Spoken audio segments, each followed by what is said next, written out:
All right, it is January 21st. It is a Thursday. And today we're looking at Luke chapter 7, verse 36 to 49. Oh, no, 36 to 50 of Luke chapter 6. No, I'm so sorry. Luke chapter 7, 36 to 50. Luke chapter 7, 36 to 50. And so I'll read it one time through. And it's a story that a lot of people know. It's actually a lot of people resonate with this story about the woman with the alabaster jar. And there's some things that stood out to me today that uh, is obviously obvious, but for whatever reason, I guess it's not obvious if it didn't register this specifically, but something new came up to me as I was not a new like revelation in the sense that it changes the direction of the story, but something that really stood out to me that I didn't catch on in before. And so kind of excited to share with you with that insight. But let us pray and then we'll get going. Lord, we just pray for this moment. May your word shine bright in this year. May your word be treasured this year. May your people be bound to your word, bound to your presence. And more than gaining a knowledge of the word, may we experience the voice, the presence that brings forth that word, which is you. We thank you in Jesus' name I pray. Amen. All right. Luke 7, 36 to 50. It says, one of the Pharisees asked him to eat with him, and he went into the Pharisee's house and reclined at table. And behold, a woman of the city, who was a sinner, when she learned that he was reclining at table in the Pharisee's house, brought an alabaster flask of ointment. And standing behind him at his feet, weeping, she began to wet his feet with her tears and wiped them with the hair of her head and kissed his feet and anointed them with ointment. Now when the Pharisee who had invited him saw this, he said to himself, if this man were a prophet, he would have known who and what sort of woman this is who is touching him, for she is a sinner. And Jesus answering said to him, Simon, I have something to say to you. And he answered, say it, teacher. A certain moneylender had two debtors. One owed 500 denarii and the other 50. When they could not pay, he canceled the debt of both. Now, which of them will love him more? Simon answered, the one, I suppose, for whom he canceled the larger debt. And he said to him, you have judged rightly. Then turning toward the woman, he said to Simon, do you see this woman? I entered your house. You gave me no water for my feet, but she has wet my feet with her tears and wiped them with her hair. You gave me no kiss, but from the time I came in, she has not ceased to kiss my feet. You did not anoint my head with oil, but she anointed my feet with ointment. Therefore, I tell you, her sins, which are many, are forgiven. For she loved much, but he who is forgiven little loves little. And he said to her, your sins are forgiven. Then those who were at table with him began to say among themselves, who is this who can even forgive sins? And he said to the woman, your faith has saved you. Go in peace. You know, there's a song by Shani Shane called Beauty. I want to say Beauty from Ashes. And if I were to title this section of today's devotional, it would be Beauty from Ashes. Now, just so that we are all on the same, footing, and a lot of us probably already know these facts, but the alabaster jar of ointment is worth 1 year's worth of wages of an average worker in the first century. And so if you want to translate that to modern day times, that will be roughly, I would say, maybe $60,000. So this jar is worth $60,000. It's not a cheap piece of wine, or not wine, I'm sorry, perfume.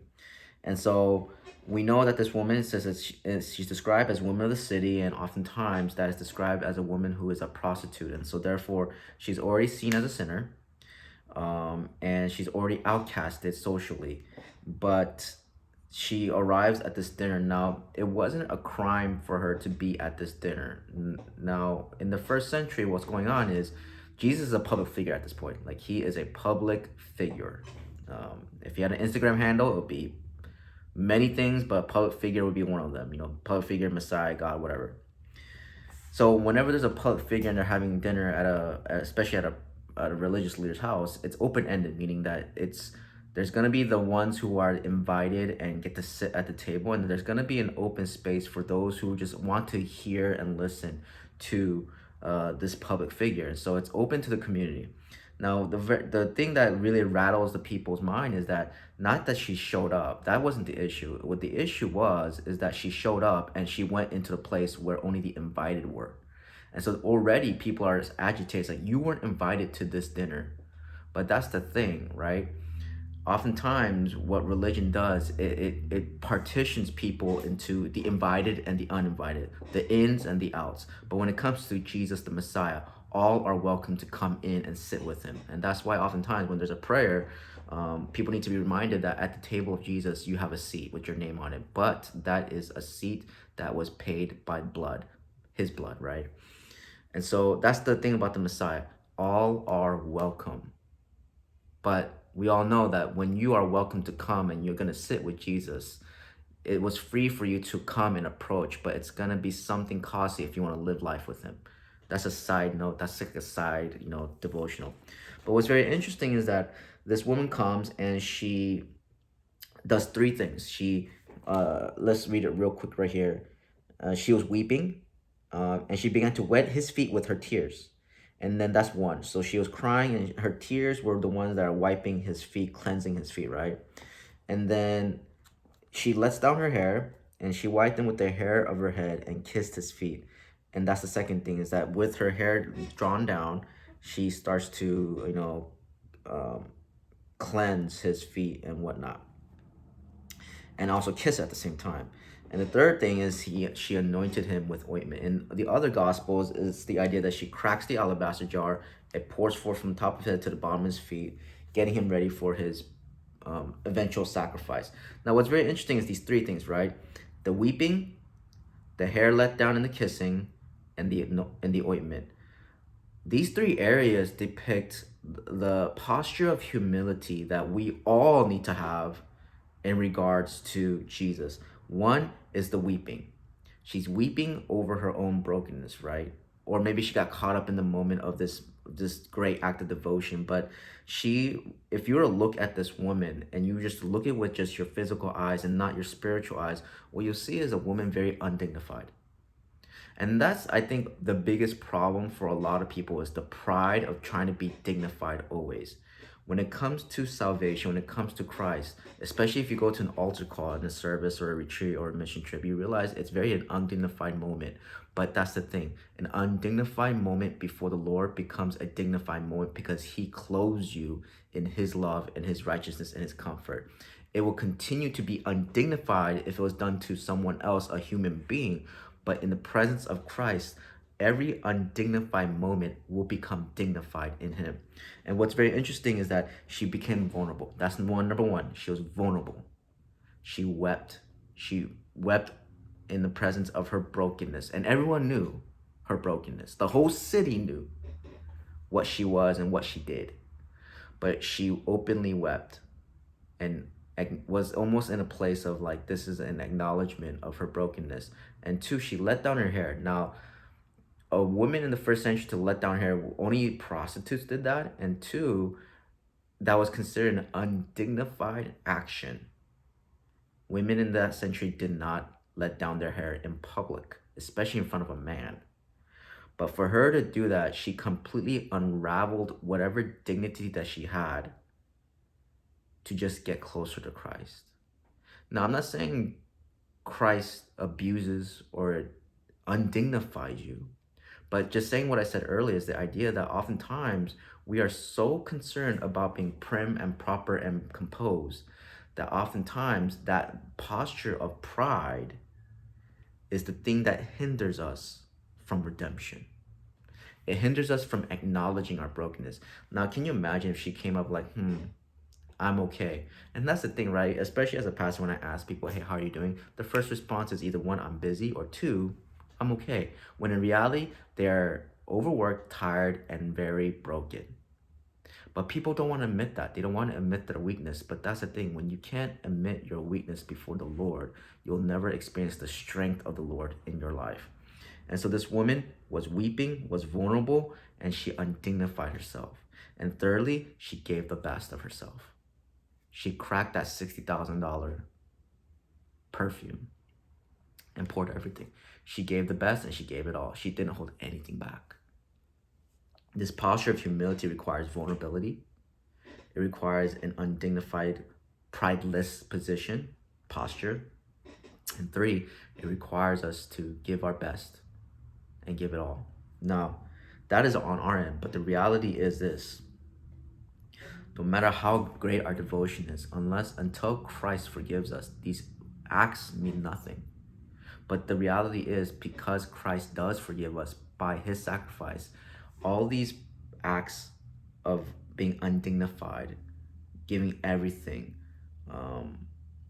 being vulnerable in our brokenness, these 3 things in him become beautiful things, a testimony of his grace. Oftentimes the fear of giving a testimony is that you had to admit that you were not okay. You had to admit that you were struggling.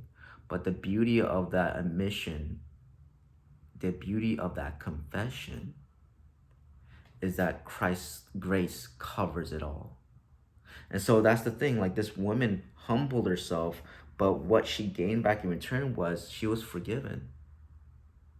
And that's the end goal, right? That's the forgiveness of sins, so that we can approach Christ in a new way, as a new creation, because of him, for him, and through him. And when we look at today's story, what was very interesting is that we cannot forget this woman is a sinner. She had no right to approach Jesus. But one, he already allowed her to approach him, but in her posture of humility, she left with all of her dignity because of him who forgave her of all her sins. You and I, if we ever entertain thought, I can't come back, because either one, I've been gone for too long, or what I've done, read this story again and realize when you are already invited, that you can approach, that your lack of dignity is only the platform to gain dignity in him, to be restored in him, your life will look dramatically different. This woman came broken, left whole. This woman was undignified and was in a position of humility, but leaves in a position of wholeness and honor. Simply by the fact, because Jesus said, I forgive you. I forgive you. Her faith, as it says in the end, your faith has saved you. Go in peace. She can go in peace because she was at peace with the Prince of Peace. And that's what Jesus does. He takes our ashes and makes something very beautiful out of them. And that is only a testimony of his greatness, his goodness, and that he's the Savior, the Messiah, that makes all things new. And so today, if you want to talk about an application point, think of yourselves in 3 areas: vulnerability, humility, and giving and sacrifice. You can use the word sacrifice, you can use whatever word. But this idea is, do we know that when we come in our most broken state, and even in everything in between, that is only the platform in which you'll see the redemption of God in your life? I think sometimes we come to church for many years trying to put on a face, not realizing we just need to bear our face before him. That we prototypically call letting go of our masks. We all come with our masks that try to give the best version of ourselves. I'm not saying you shouldn't give your best effort. I'm not saying you shouldn't do your best to become a great follower of Christ. No, you should do those things. But at the realization that until you become real with yourself and show up in your realness, you'll never experience the deepness of his redemption in your life, which only testifies to his goodness. So Jesus is the Messiah, and he's waiting for his people to show up, the real version of who they are, not the one that they think he wants, but who they are in that very moment. All right?